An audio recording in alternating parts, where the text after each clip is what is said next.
Good morning students. तो आज हम हैं एक नए चैप्टर के साथ में class 10th economics lesson 1 development. तो सबसे पहला सवाल ये आता है कि डेवलपमेंट है क्या। तो विकास का सामान्य अर्थ आप सभी समझ सकते हैं कि हम सभी के जीवन को और बेहतर कैसे बनाया जा सकता है, ये विकास कहलाता है। लेकिन विकास का मायना हर व्यक्ति के लिए अलग अलग हो सकता है। जैसे आप एक एग्जाम्पल लीजिए, यदि किसी को डॉक्टर बनने का लक्ष्य है और उसके किसी साथी को इंजीनियर बनने का लक्ष्य है और वही तीसरा व्यक्ति यदि जर्नलिस्ट बनना चाहता है, तो तीनों के विकास के जो गोल हैं, जो लक्ष्य हैं, वो अलग अलग हैं। तो हम बढ़ते हैं चैप्टर की ओर और सबसे फर्स्ट पॉइंट इंट्रोडक्शन। इंट्रोडक्शन में हम ये देखते हैं कि विकास को सिर्फ इकोनॉमिक्स के माध्यम से नहीं समझा जा सकता है, बल्कि विकास में को हम इतिहास और राजनीति शास्त्र के भी माध्यम से समझ सकते हैं। विकास सिर्फ इनकम से मतलब नहीं रखता, बल्कि विकास के लिए अन्य मुद्दे भी महत्वपूर्ण हो जाते हैं। Different people different goals. अलग अलग लोगों के लिए विकास के मायने अलग अलग हैं। जैसे कि एक इंडस्ट्रियलिस्ट के लिए विकास का मायना यह होगा कि सरकार से उसे लाइसेंसिंग मिल जाए, सस्ते लैंड मिल जाए, सस्ते स्किलफुल लोग मिल जाएं, श्रम मिल जाए और साथ ही साथ उन्हें संसाधनों की उपलब्धता हो जाए। इसी तरीके से उस क्षेत्र में रहने वाले आदिवासी समूह के लिए विकास का मायना बदल जाएगा। उनके लिए विकास का मायना होगा ज्यादा से ज्यादा संसाधनों पर उनका अधिकार, अर्थात जल, जंगल एवं जमीन हो जनता के अधीन। तो उनके लिए विकास का मायना अलग होगा। तो विकास के मायने अलग अलग लोगों के लिए अलग अलग हो सकते हैं। तीसरा पॉइंट आता है इनकम एंड अदर गोल। सामान्यतः यह समझा जाता है कि आय, जिसे हम नेशनल इनकम के भी साथ जोड़ सकते हैं, एक राष्ट्र का सबसे बड़ा लक्ष्य होता है। लेकिन इनकम के साथ साथ अन्य लक्ष्य भी जरूरी हैं। जैसे कई लोगों को ये भी आवश्यकता हो सकती है कि समानता, स्वतंत्रता एवं सुरक्षा उनके लिए आय से ज्यादा महत्वपूर्ण है, अर्थात इनकम से ज्यादा महत्वपूर्ण है। तो उनके लिए जो विकास के मापदंड हैं वो अलग हैं। चौथा पॉइंट आता है नेशनल डेवलपमेंट, राष्ट्रीय विकास। जहां तक राष्ट्रीय विकास का सवाल है, प्रत्येक देश, ज्यादातर देश इनकम को अपना प्रमुख लक्ष्य मानते हैं। इनकम को प्रमुख लक्ष्य मानते हुए ये देश ये चाहते हैं कि उनके देश का जीडीपी अर्थात राष्ट्रीय आय अन्य देशों की तुलना में ज्यादा हो। सामान्यतः यह भी देखा गया है कि जिन देशों की जीडीपी ज्यादा होती है उन्हें हम ज्यादा डेवलप कंट्री के अंदर में हम रखते हैं या गिनते हैं। तो राष्ट्रीय आय या जीडीपी क्या होती है? तो जीडीपी को हम सकल घरेलू उत्पाद के माध्यम से समझ सकते हैं। जैसे कि एक वित्तीय वर्ष में किसी देश की घरेलू सीमा के अंदर उत्पादित कुल वस्तुओं एवं सेवाओं का अंतिम मौद्रिक मूल्य जीडीपी अर्थात सकल घरेलू उत्पाद कहलाता है। डेफिनेशन थोड़ा टफ हो सकता है, लेकिन बहुत ही आसान शब्दों में इसे समझने की कोशिश करें तो यदि भारत की सीमा के अंदर एक फाइनेंशियल ईयर में, जैसे मान लीजिए 2020-21 फाइनेंशियल ईयर में कितने सर्विसेज और कितने गुड्स का प्रोडक्शन होता है, इसकी कैपिटल वैल्यू, इसका पैसा कितना है, कितने पैसे में ये उत्पादन होता है, इसे हम नेशनल इनकम के तौर पर देख सकते हैं। तो ज्यादातर देश अपने डेवलपमेंट को नेशनल इनकम से निर्धारित करते हैं, लेकिन यही एकमात्र निर्धारण का तरीका नहीं है। हालांकि वर्ल्ड बैंक, विश्व बैंक ज्यादातर नेशनल इनकम को अर्थात राष्ट्रीय आय को ही विकास का महत्वपूर्ण मापदंड मानता है या विकास का महत्वपूर्ण आधार मानता है। Fifth point, how to compare different countries and states. हम जैसे भारत के विभिन्न राज्यों की तुलना कैसे करेंगे?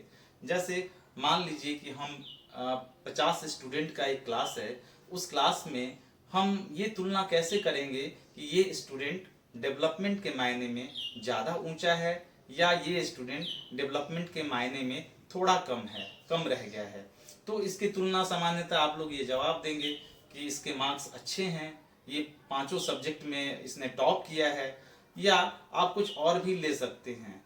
तो मान लीजिए कि जो स्टूडेंट टॉपर है वो आपके लिहाज से सबसे ज़्यादा डेवलप्ड है या विकसित है, लेकिन जहाँ तक विकास का जहाँ तक विकास को मानने का सवाल है, तो सिर्फ पढ़ाई ही एक विषय नहीं हो सकता, उसके अचीवमेंट या फिर उसके एजुकेशनल या एकेडमिक अचीवमेंट ही एक विषय नहीं हो सकते हैं, बल्कि इसके अलावा उसके स्वास्थ्य की स्थिति कैसी है, वो को कैरिकुलर एक्टिविटी में कैसे भाग लेता है, वो एनुअल स्पोर्ट्स में कैसा काम करता है, वो विद्यालय के दूसरे प्रोग्राम में कैसे काम करते हैं, ये भी अचीवमेंट महत्वपूर्ण है। तो एक देश के लिए आय के अलावा जो अन्य मापदंड हैं उनके आधार पर हम कंपेयर करते हैं कि ये देश या ये राज्य विकसित राज्य है या अंडर डेवलपिंग कंट्री या स्टेट है। 6 ह्यूमन डेवलपमेंट इंडेक्स।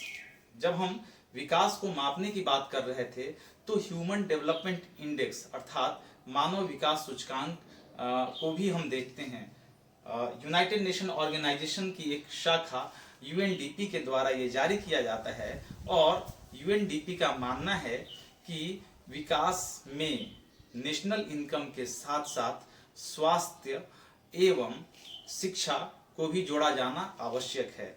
इसके साथ ही वो लाइफ एक्सपेक्टेंसी को भी देखते हैं कि एक देश में किसी व्यक्ति की औसत आयु कितनी है, अर्थात लाइफ एक्सपेक्टेंसी, हेल्थ कंडीशन और एजुकेशन स्टेटस के आधार पर यूएनडीपी HDI अर्थात ह्यूमन डेवलपमेंट इंडेक्स जारी करती है प्रत्येक वर्ष। उसके आधार पर ही किसी देश का विकसित होना मतलब डेवलप्ड होना या अंडर डेवलप होना ये तय किया जाता है।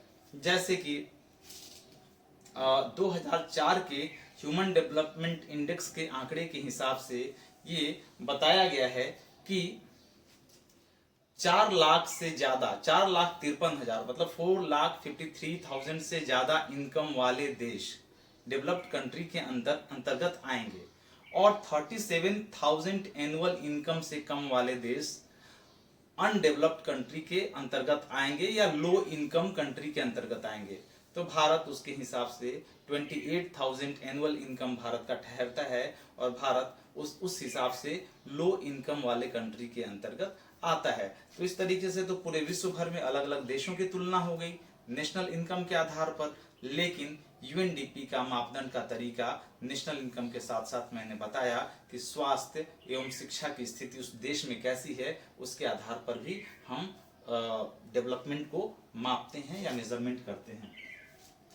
इसके बाद मानव विकास सूचकांक में जो महत्वपूर्ण आधार हैं जिसके आधार पर हम मापते हैं यह है शिशु मृत्यु दर अर्थात इन्फेंट मोर्टेलिटी रेट।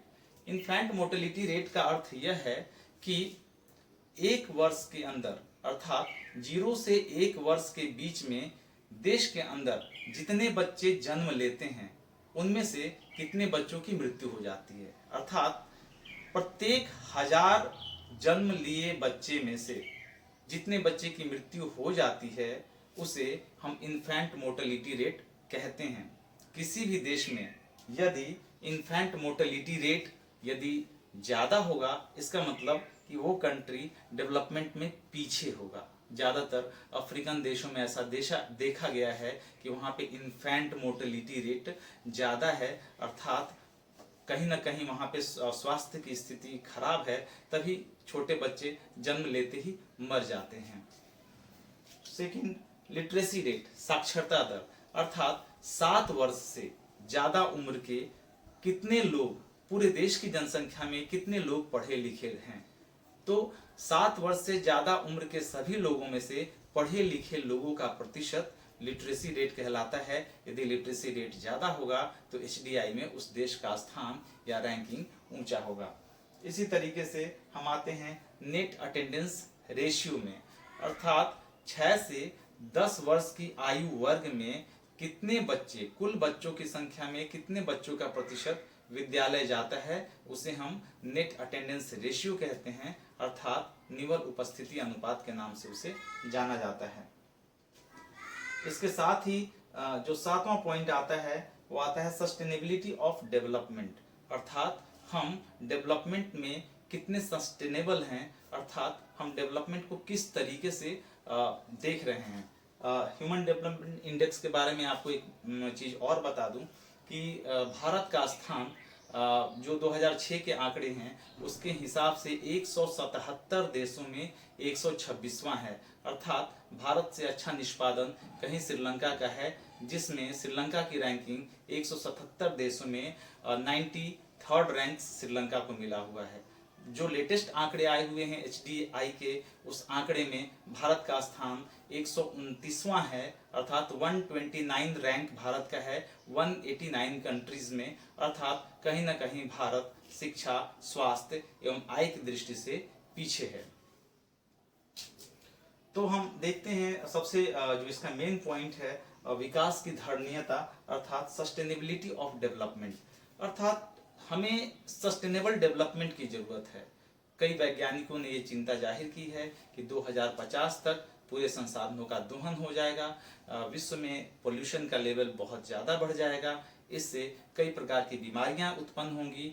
तो ये सस्टेनेबल डेवलपमेंट नहीं है। सस्टेनेबल डेवलपमेंट का मतलब यह है कि हम संसाधनों का इस प्रकार से प्रयोग करें कि संसाधन आने वाले भावी पीढ़ी के लिए भी सुरक्षित रह सके, अर्थात हमें पोल्यूशन को, ऊर्जा को और संसाधनों का ख्याल रख करके हमें संसाधनों का प्रयोग करना है और नए संसाधन के तौर तरीकों को भी ढूंढने हैं और हमें विकास के एक स्तर को बनाए रखना है। इसे ही हम धारणीयता का विकास या धारणीयता या सस्टेनेबल डेवलपमेंट कहते हैं या विकास की धारणीयता के नाम से जानते हैं। जैसे एक एग्जाम्पल के लिए बता दें कि हमने लैंड का भरपूर दोहन किया है या हमने संसाधनों अपने बढ़ती हुई जनसंख्या को देखते हुए हमने वृक्षों को तेजी से काटा है या कृषि की आवश्यकता को ध्यान में रखते हुए हमने ग्राउंड लेवल वाटर का तेजी से दोहन किया है। इससे ये हुआ है कि ग्राउंड लेवल वाटर साल दर साल नीचे होती चली गई है और भौम जल स्तर कम होने के वजह से आने वाले समय में हमें कई प्रकार के पेयजल की समस्याओं का सामना करना पड़ सकता है। तो इस तरीके से इस चैप्टर में दो महत्वपूर्ण प्रश्न आते हैं कि विश्व बैंक के विकास मापने के तरीके इनकम हैं एवं UNDP के द्वारा जो विकास को मापने का तरीका है इनकम के अलावा स्वास्थ्य एवं इसके साथ में शिक्षा है, ऐसा क्यों। एक महत्वपूर्ण प्रश्न यह भी आता है कि पंजाब का स्टेट इनकम केरला की अपेक्षा ज़्यादा है, फिर भी HDI में केरला पंजाब से ऊंचे स्थान पर है, ऐसा क्यों। उत्तर आपको मिल गया होगा कि केरला में चाइल्ड मोर्टेलिटी रेट कम है, लिटरेसी रेट पंजाब की अपेक्षा ज़्यादा है और इनकम में पंजाब आगे है, फिर भी लिटरेसी रेट केरला का अच्छा होने की वजह से और चाइल्ड मोर्टेलिटी रेट केरला का पंजाब की तुलना में कम होने की वजह से केरला पंजाब से HDI में ऊंचे स्थान पर रहता है। तो आज के चैप्टर की जो मुख्य बातें थी वो हमने आपके साथ में साझा करी है और इसी के साथ में ये चैप्टर अभी समाप्त होता है। Thank you.